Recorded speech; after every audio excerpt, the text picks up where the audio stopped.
আসসালামু আলাইকুম নাহমাদুহু ওয়া নুসাল্লি আলা রাসূলিহিল কারীম আম্মা বা'দ ফাআউযু বিল্লাহি মিনাশ শাইতানির রাজীম বিসমিল্লাহির রহমানির রহিম। রমজান মাসের রোজার ফজিলত।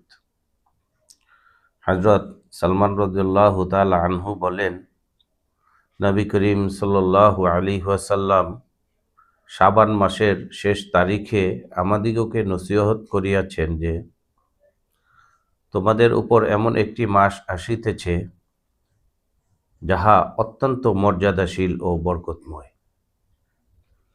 এই মাসে এমন একটি রাত্র শবে কদর রহিয়াছে যাহা হাজারো মাস হইতে উত্তম।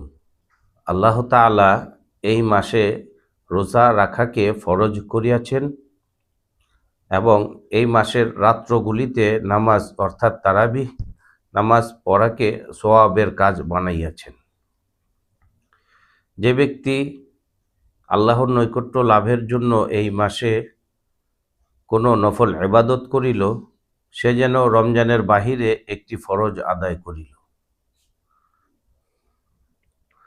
আর যে ব্যক্তি এই মাসে কোনো ফরজ আদায় করিল, সে যেন রমজানের বাহিরে ৭০টি ফরজ আদায় করিল।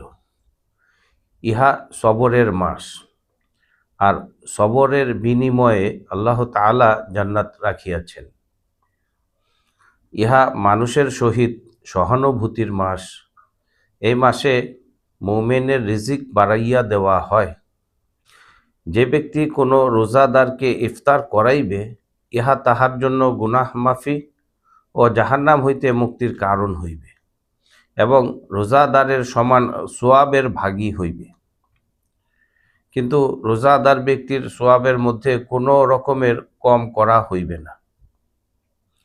সাহাবা ইকরাম রাদিয়াল্লাহু তাআলা আনহুম আরজ করিলেন, ইয়া রাসূলুল্লাহ সাল্লাল্লাহু আলাইহি ওয়াসাল্লাম, আমাদের মধ্যে প্রত্যেকেই তো এমন সামর্থ্য রাখে না যে রোজাদারকে ইফতার করাইতে পারে।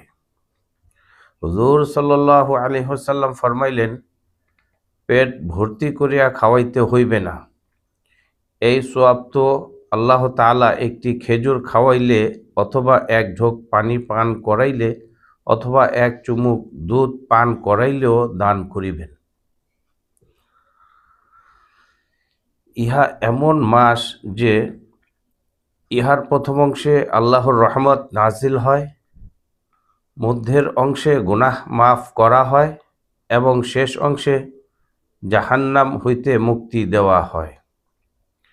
যে ব্যক্তি এই মাসে আপন গোলাম ও কর্মচারী বা খাদেম এর কাজের বোঝা হালকা করিয়া দেয়, আল্লাহ তাআলা তাহাকে মাফ করিয়া দেন এবং জাহান্নামের আগুন হইতে মুক্তি দান করেন।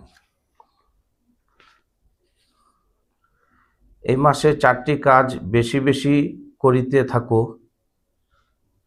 তন্মধ্যে 2টি কাজ আল্লাহ তাআলার সন্তুষ্টি হাসিলের জন্য, আর 2টি কাজ এইরূপ যাহা না করিয়া তোমাদের উপায় নাই।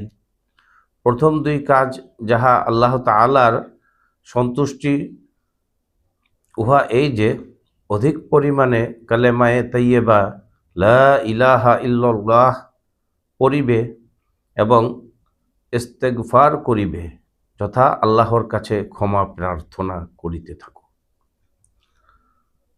আর 2টি কাজ হইল আল্লাহ তাআলার নিকট জান্নাত পাওয়ার জন্য দোয়া করিবে এবং জাহান্নাম হইতে মুক্তির জন্য আল্লাহ তাআলার নিকট প্রার্থনা করিবে।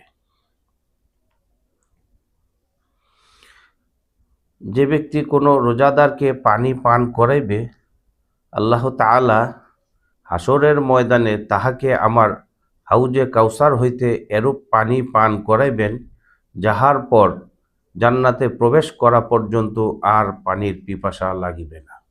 আলহামদুলিল্লাহ, রোজার ফজিলত হইতে আংশিক ফজিলত আপনাদের সামনে তুলে ধরলাম।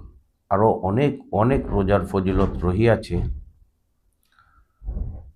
আল্লাহ পাক রব্বুল আলামিন আমাদেরকে আল্লাহর সন্তুষ্টির জন্যে হুজুর সাল্লাল্লাহু আলাইহি ওয়াসাল্লামের তরিকা অনুযায়ী সহি শুদ্ধভাবে রমজানের রোজা রাখার তৌফিক দান করুক, আমিন। এবং সমস্ত জিন ও ইনসানকে আল্লাহ পাক রব্বুল আলামিন হেদায়েত নসিব দান করুক, আমিন। আসসালামু আলাইকুম ওয়া রাহমাতুল্লাহি ওয়া বারাকাতুহু।